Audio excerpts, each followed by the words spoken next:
Hello, my dear students. Welcome to Magnet Brains. We will start. Okay. Hello everyone. Welcome to Magnet Brains. आज हम बात करेंगे overcome fear of public speaking. इससे पहले के video में आपने क्या देखा? दिल मेरा भड़का हुआ था, बिल्कुल घबराहट हो रही थी, आई कांटेक्ट नहीं कर पा रही थी और मुझसे कुछ नहीं बोला जा रहा था और मैं भाग गई स्टेज छोड़ के। ऐसा होता है क्या आपके साथ भी? आपको भी जब कभी बोलना पड़ता है पब्लिक के सामने तो आप बिल्कुल घबरा जाते हो, पसीने छूटने लगते हैं, दिल की धड़कनें हो जाती हैं तेज। इसको कहते हैं फियर ऑफ पब्लिक स्पीकिंग। तो आज इस मिनी जानकारी में चिल्ड्रन मैं आपको बताऊंगी कैसे इस डर को हम भगा सकते हैं, क्योंकि हर इंसान को चिल्ड्रन कभी ना कभी स्टेज के सामने होना पड़ता है और जब आपके अंदर कॉन्फिडेंस ना हो तो हो जाती है गड़बड़ और हम हो जाते हैं बिल्कुल हताश, क्योंकि हमें लगता है कि हमारा तो मजाक बन चुका है। लेकिन चिल्ड्रन, अगर आपने मेरे इस आइडिया और मेरे इस प्रोसीजर्स को पूरी तरह से फॉलो किया तो आपके अंदर से भी हो जाएगा डर खत्म और आप हो जाओगे बिल्कुल कॉन्फिडेंट और आपके लिए भी बजेंगी तालियां। ओके, सो चिल्ड्रन, आज हम शुरू करेंगे अपने कुछ आइडियाज से, ओके, कि कैसे हम अपने फियर ऑफ पब्लिक स्पीकिंग को कर सकते हैं ओवरकम और हो सकते हैं पूरी तरह से कॉन्फिडेंट। तो पहले क्या करना है? पहले अपने आप खड़ा होना है और अपने आप कोई भी स्पीच को रेडी करना है। ठीक है, कोई भी स्पीच हो सकती है, जैसे कि आपको अगर पॉलिटिक्स में इंटरेस्ट हो आप उस पे कर सकते हैं, कोई स्टोरी में इंटरेस्ट हो आप स्टोरी पे बोल सकते हैं, अपने फ्रेंड्स के बारे में बोल सकते हैं, अपनी फैमिली के बारे में बोल सकते हैं और ऑफ कोर्स अपने इंट्रोडक्शन भी दे सकते हैं। लेकिन आपकी ये स्पीच होनी चाहिए बिल्कुल तैयार। और फिर क्या करना है? फिर उठाना है अपना फोन और करना है अपने आप को रिकॉर्ड। ध्यान रहे फुल रिकॉर्ड होना चाहिए जिसमें आपका पूरा बॉडी स्ट्रक्चर भी दिखेगा। ओके, और अपने आप को रिकॉर्ड करना है और फिर क्या करना है? फिर अपने आप को प्ले करना है। जो भी आपने रिकॉर्ड किया, start the play button and see your actual video. Then what you have to do, रखो अपने ईयर प्लग्स को कान के अंदर या फिर अपने ईयरफोन्स को अंदर और फिर सुनो अपनी बातें। ओके, ध्यान रहे अपने आप को नहीं देखना है, सिर्फ सुनना है अपनी आवाज और गौर फरमाओ कि आप कैसे बोल रहे हो, आपका रेट ऑफ स्पीच कैसा है। क्या आप अटक रहे हो? क्या आप पॉज ले रहे हो? और या आप बिल्कुल फर्राटेदार बोल रहे हो? अगर ये सारी चीजें कर रहे हो तो मान लो कि आपकी पब्लिक स्पीकिंग है बिल्कुल जीरो। आपको ध्यान रखना है कि किस तरह से अपने वर्ड्स को यूज करना है। ओके, जैसे चिल्ड्रन, अगर आप धीरे धीरे और अच्छे लहजे में बात करते हो तो सामने वाले से आप कनेक्ट कर पाते हो। बिल्कुल स्पीड में भी नहीं बोलना, क्योंकि उससे लगता है कि आप हो बहुत ज्यादा नर्वस, क्योंकि आपको नर्वस होना नहीं दिखाना है। आपको दिखाना है कि you are fully confident and you know what you are delivering, right? तो चिल्ड्रन, दो चीज ध्यान रखनी है कि पॉजेज नहीं लेने हैं, अटकना नहीं है और अपनी स्पीड को बिल्कुल शताब्दी की तरह बढ़ानी नहीं है। बिल्कुल बैलेंस्ड वे में आपका वॉइस कंट्रोल होना चाहिए। उसके लिए क्या होना है? उसके लिए होना है कि आप जो बोल रहे हो उस पे आपकी पकड़ कैसी है, क्योंकि जब हमारी पकड़ उन चीजों में होती है काफी जोरदार तो हम ऑटोमेटिकली अपने आप को ऑडियंस से क्या कर पाते हैं? कनेक्ट कर पाते हैं। क्या आपने देखा है मूवीज में कैसे शाहरुख खान, अक्षय कुमार अपने सिर्फ एक्सप्रेशन से ही लोगों से जुड़ जाते हैं, कैसे उनको अपना गम दिखाना है और कैसे उन्हें हंसाना है, राइट? बस यही चीजें हमें सीखनी है। तो ये तो हो गई हमारी वॉइस कंट्रोल के बारे में।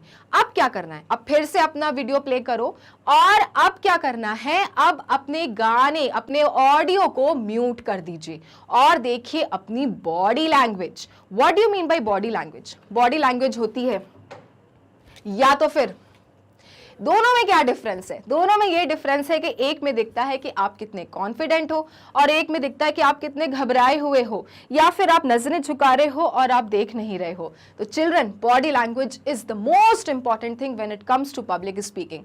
अगर आप चाहते हो कि आप लोगों के साथ जुड़ो और लोग तालियां बजाएं आपके लिए, तो आपको रखना है अपना बॉडी पोस्चर बिल्कुल करेक्ट। माने कि आंखों आंखों में देखना है, that is your eye contact. Eye contact आपकी बाकी चीजों के लिए भी बहुत फायदेमंद रहेगा, इसलिए आई कॉन्टैक्ट हमेशा बना के रखना, क्योंकि जब आपने अपनी आई कॉन्टैक्ट नहीं बनाई आप वहीं हो गए जीरो। और इसलिए चिल्ड्रन आई कॉन्टैक्ट होना चाहिए, बॉडी बिल्कुल स्ट्रेट होनी चाहिए, बिल्कुल आपकी लुल्ल बुल्ल नहीं होनी चाहिए। उससे हो जाता है कि आपको कुछ नहीं आता, आप जो बोल रहे हो उसमें आप खुद ही नहीं समझते हो, आप खुद ही कॉन्फिडेंट नहीं हो, तो आप दूसरों को क्या समझाओगे? Isn't it? So children, आपकी बॉडी लैंग्वेज होनी चाहिए बहुत खास। अब तीसरी चीज ये है चिल्ड्रन कि आपको हमेशा प्रैक्टिस मोड में रहना चाहिए। ध्यान रहो कि जिंदगी में आपको कई बार ऐसा हो सकता है कि स्टेज के ऊपर आना पड़े।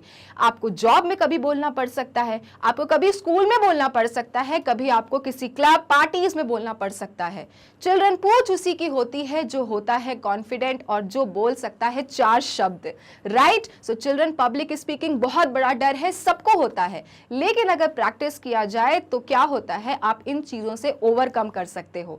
अगर आप प्रैक्टिस करते रहोगे तो आपका दिमाग भी चालू हो जाएगा, और जब कभी ऐसी सिचुएशन आएगी कि आपके वर्ड्स हो गए हैं आपसे जुदा, तो वो आपको फिर से स्ट्राइक करेगा कि ये बोल भाई, और आप बोलना शुरू कर दोगे, राइट? दूसरी चीज कि एक के बाद एक अपने फ्रेंड के सामने बोलो, धीरे धीरे आप 10 लोगों के सामने बोलने लगोगे, और फिर आपके सामने पूरा ऑडियंस भी खड़ा हो जाए तो आप चुप नहीं बैठोगे।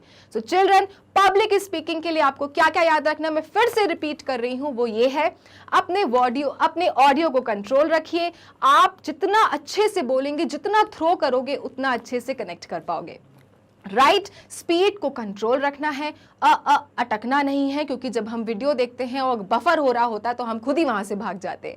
तो आप खुद सोचो, अगर मैं कर रही हूं तो ऐसे कोई सुनेगा तो कैसा लगेगा आपको, है कि नहीं? तो आपको अपने वॉइस को करना है बिल्कुल कंट्रोल, बॉडी लैंग्वेज को रखना है बिल्कुल सही, और प्रिपेयर होके जाना, और ये सोचना कि अगर आपने अच्छी स्पीच दी तो लोगों के सामने आप बन जाओगे हीरो या हीरोइन, और बजेंगी ढेरों तालियां, और इस तरह से बन जाओगे आप स्टार। चिल्ड्रन, मानती हूं मैं कि थोड़ा टाइम लगता है, लेकिन practice makes a man perfect. हम सबको कभी ना कभी अपनी जिंदगी में डर लगा होगा, लेकिन डर के आगे ही जीत है। किस किस को डर लगता है? जब एग्जाम्स के रिजल्ट्स आ रहे होते हैं तो किसकी दिल की धड़कनें हो जाती हैं तेज, घबराहट हो रही होती है ना, क्या पता मैं फेल हो गया तो, यार अगर मैं फेल हो गया तो। यही थॉट गलत है, क्योंकि अगर आपने ये सोच लिया कि आप फेल होंगे तो क्या होगा, इसका मतलब ये है कि अब आप आगे का रास्ता ऑलरेडी कर चुके हैं बंद। सबसे बड़ी प्रॉब्लम ये है कि हमारी सोसाइटी ने, लोगों ने फेलियर को बहुत ही नेगेटिव एस्पेक्ट से देखना चालू किया है। सक्सेस को हम तौलते हैं कि हाँ, सक्सेस अगर हो रही है, कोई सक्सेसफुल हो रहा है तो वो सोसाइटी में सबसे ऊपर बैठेगा, लेकिन कोई ये नहीं जानता कि वहां तक पहुंचने के लिए भी आपको सीढ़ी पर सीढ़ी फेल होना पड़ता है। हर बार आपको फेलियर से गुजरना पड़ता है। आप कोई भी बायोग्राफी उठा लो, किसी भी मशहूर इंसान के बारे में पढ़ लो स्टूडेंट्स, आपको पता चलेगा कि अपनी जिंदगी के किसी पड़ाव में वो कहीं ना कहीं हुए थे फेल, और धीरे धीरे जाके उन्होंने सक्सेस को पाया था। जैसे आप सचिन तेंदुलकर को देख लो, सब जानते होंगे, कौन नहीं उनका फैन है, लेकिन क्या आपको पता है कि शुरुआत के मैच में वो 0 पे आउट हुए थे। आप अमिताभ बच्चन को देख लो, इनिशियली उनकी सारी मूवीज होती थी फ्लॉप, और आज देखो वो है बिग बी सुपरस्टार।